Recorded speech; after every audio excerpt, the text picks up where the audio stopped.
ಮಾತೃದೇವೋಭವ, ಪಿತೃದೇವೋಭವ, ಆಚಾರ್ಯ ದೇವೋಭವ. ಇದು ಸುಮ್ಮನೆ ರೈಮಗೋಸ್ಕರ ಬರೆದದ್ದಲ್ಲದು, ಅರ್ಥ ಇಟ್ಕೊಂಡು ಬರೆದದ್ದು. ಮೊಟ್ಟ ಮೊದಲು ನೀವು ಪ್ರೀತಿ ಮಾಡಬೇಕಾದದ್ದು, ಗೌರವ ಕೊಡಬೇಕಾದದ್ದು ತಾಯಿಗೆ, ಮಾತೃದೇವೋಭವ. ಯಾಕಂದ್ರೆ ಇದುವರೆಗೂ ನಾನ್ ಕಂಡದ್ದು, ನೀವೆಲ್ಲ ಕಂಡದ್ದು, ನಮ್ಮನ್ನ ತನ್ನ ಜೀವಕ್ಕಿಂತ ಹೆಚ್ಚಿಗೆ ನಂಬುವಂತಹದ್ದು, ಪ್ರೀತಿ ಮಾಡುವಂತಹದ್ದು ತಾಯಿ ಜೀವ ಮಾತ್ರ, ಇನ್ಯಾವುದೂ ಅಲ್ಲ. ಮಕ್ಕಳಿಂದ ಏನೇನು ಅಪೇಕ್ಷೆ ಮಾಡದೆ ಎಲ್ಲವನ್ನು ಕೊಡುವಂತಹ ಜೀವ ತಾಯಿ. ತಾಯಿ ಎಷ್ಟು ಕಷ್ಟ ಪಡ್ತಾಳೆ ಮಕ್ಕಳ ಸಲುವಾಗಿ ಅಂತ ಲೆಕ್ಕ ಇಲ್ಲ.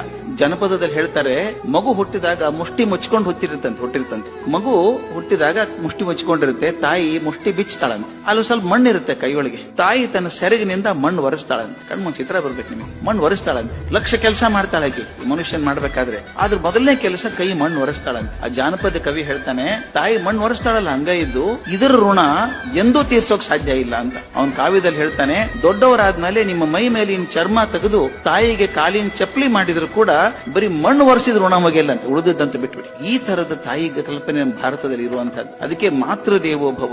ಒಂದು ಉಪನಿಷತ್ತಲ್ಲಿ ಮಾತು ಬರ್ತದೆ, ನೀವು ತಾಯಿನ ನೋಡದೆ, ಇದು ದೇವರನ್ನ ನೋಡದೆ ಹೋದ್ರೆ ಏನೂ ನಷ್ಟ ಇಲ್ಲ. ದೇವರನ್ನ ನೋಡಕ್ ಆಗಿಲ್ಲ ನಮ್ಗೆಲ್ಲ, ದೇವರನ್ನ ನೋಡಕ್ ಆಗದೆ ಇದ್ರೆ ಏನೂ ನಷ್ಟ ಇಲ್ಲ. ತಾಯಿನ ನೋಡಿದ್ರೆ ದೇವ್ರ ಯಾಕಬೇಕು ನಿನಗೆ? ಎಷ್ಟು ಚಂದದ ಮಾತು. ತಾಯಿನ ನೋಡಿದವ್ರು ದೇವ್ರು ನೋಡೋದ್ ಬೇಕಾಗಿಲ್ಲ ಅಂತ. ಇದು ನಮ್ಮ ಪರಂಪರೆ.